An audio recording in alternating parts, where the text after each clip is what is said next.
YouTube channel देसी कहानी star में आप सभी सब्सक्राइबर बंधु और भक्तजनों का एक बार फिर से हार्दिक अभिनंदन है।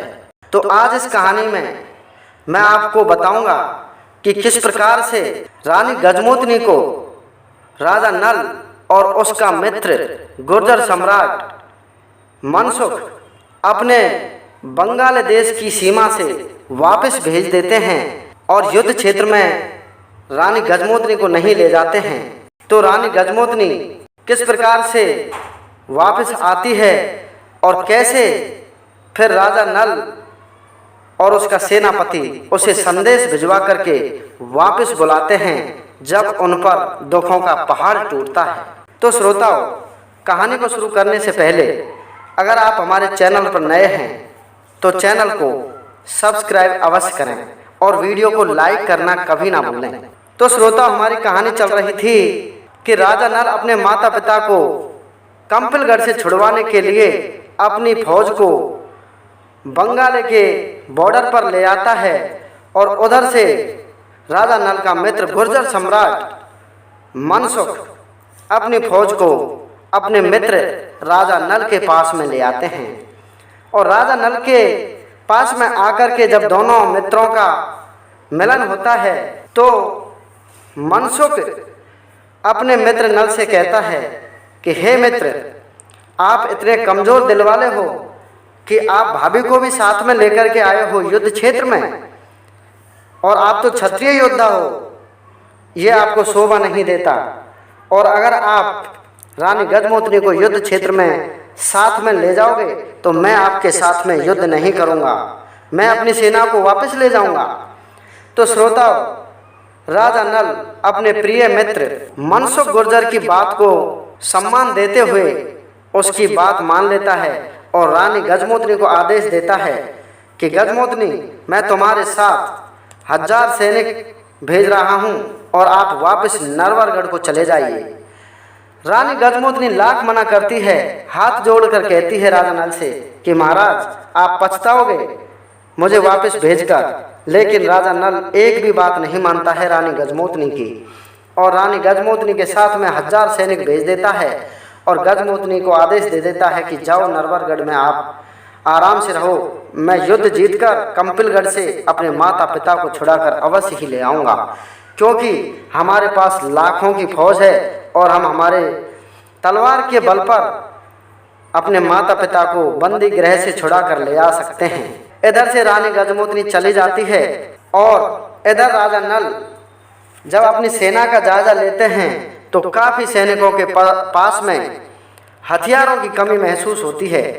काफ़ी सैनिक कहते हैं कि महाराज, हमारे हथियार काफ़ी पुराने पड़ गए हैं और कमज़ोर हैं, तो हमें हथियारों की सख्त आवश्यकता है अगर हमसे आप युद्ध में अच्छा पराक्रम देखना चाहते हो तो। सैनिकों की बात सुनकर के राजा नल अपने राजपुरोहित लाखा दादा को बंगाल देश में भेज देता है कि लाखा दादा, आप थोड़ा धन लेकर के जाइए और हमारे सैनिकों के लिए तलवारों की व्यवस्था इस बंगाल देश से करके लाइए।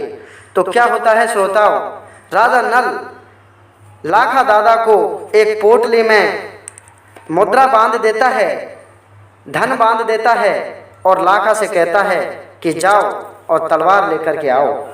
लाखा दादा अपने रथ को जोड़ करके और बंगाल की सीमा में घुस जाते हैं, और जैसे ही बंगाल की सीमा में घुसते हैं तो उन्हें कहीं पर भी हथियार बनाने वाले लोहार नहीं मिलते हैं।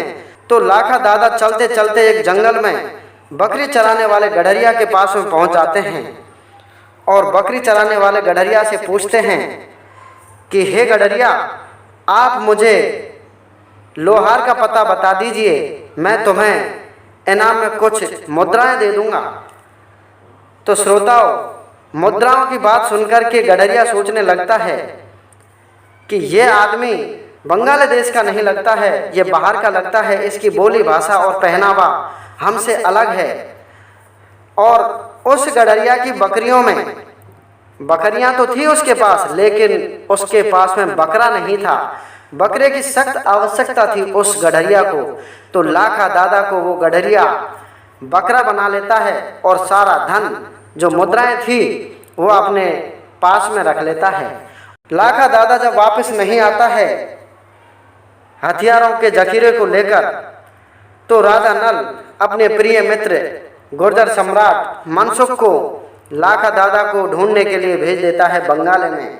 जब मनसुख बंगाल में चला जाता है तो मनसुख भी वहां से वापस नहीं आता है, क्योंकि जब मनसुख पूछते पूछते थक जाता है तो वे एक धोबी घाट पर जाकर बैठ जाता। वहां पर धोबी कपड़े धो रहा था और कपड़े धो धो करके धोबी ने पूरा ढंगास लगा रखा था। काफ़ी कपड़े धो धो करके सुखा रखे थे और उनको ले जाने के लिए अपना एक गट्ठर बांध रखा था। तो मनसुख ने उस धोबी से पूछा कि भैया मुझे आप तलवार बनाने वाले लोहार का पता बता दो, मैं तुम्हें इनाम में कुछ मुद्राएं दूंगा। तो उसकी भाषा और पहनावे को देख करके धोबी सोचने लगता है कि मैं रोज रोज ये कपड़े अपने सर पर लाद कर अपने घर ले जाता हूँ, अपने इस नदी के घाट से अपने घर पर ले जाता हूँ और मुझे बहुत परेशानी होती है और ये आदमी मुझे यहाँ का नहीं लगता है, इसलिए मैं इसको गधा बना लेता हूँ।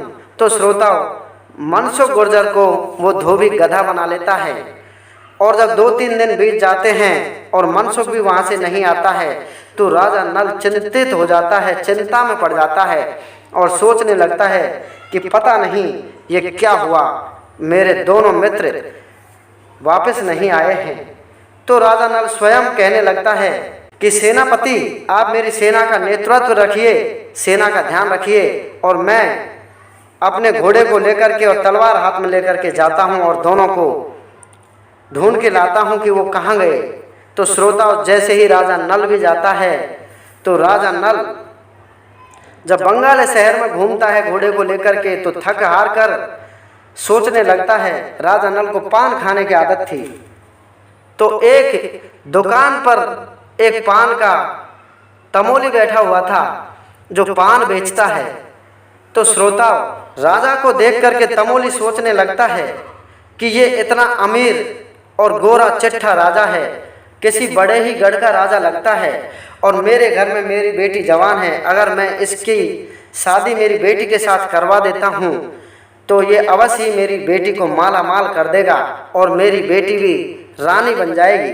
तो श्रोताओं, जैसे ही राजा नल पान लेने के लिए उस दुकान पर जाता है तो पान में मंत्र अवमंत्रित करके राजा नल के मुंह में जैसे ही पान जाता है, क्योंकि पान को आमंत्रित कर दिया था उस दुकानदार ने, उस तमोली ने, तो जैसे ही राजा नल पान को अपने मुंह में देता है तो तोता बन जाता है श्रोताओं, और तोता को तमोली पिंजरे में बंद कर देता है।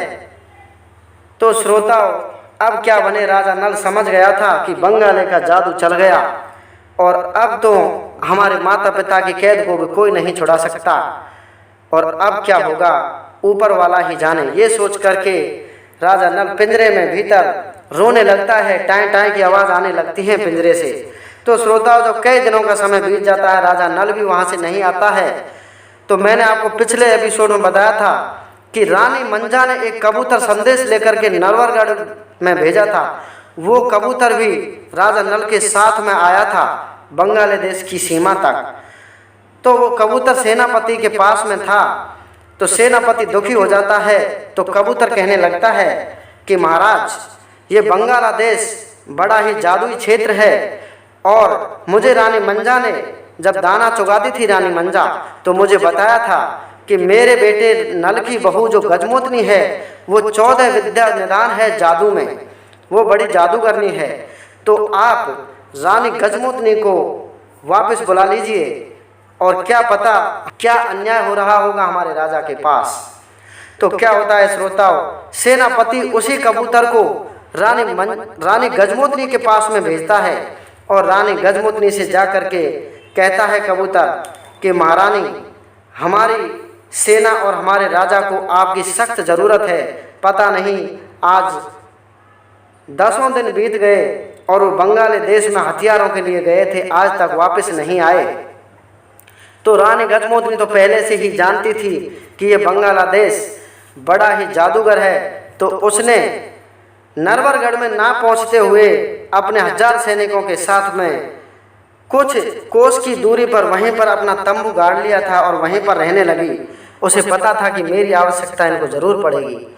तो क्या होता है श्रोताओं, कबूतर के संदेश को सुन करके रानी गजमोहिनी अपनी सेना जो 1000 सैनिक राजा नल ने उसके साथ भेजे थे उनको लेकर के उसी स्थान पर बंगाली की सीमा पर आ जाते हैं। और रानी गजमोहिनी स्वयं चील का रूप धारण करके अपनी दिव्य दृष्टि से बंगाली शहर में भ्रमण करती है तो देखती है लाखा दादा बकरे बने हुए हैं और जो मनसुख गुर्जर थे जो रानी गजमोहिनी को यहाँ लाने से मना कर रहे थे वो गधे बनकर के धोबी के कपड़े लाद कर इधर उधर ले जा रहे हैं।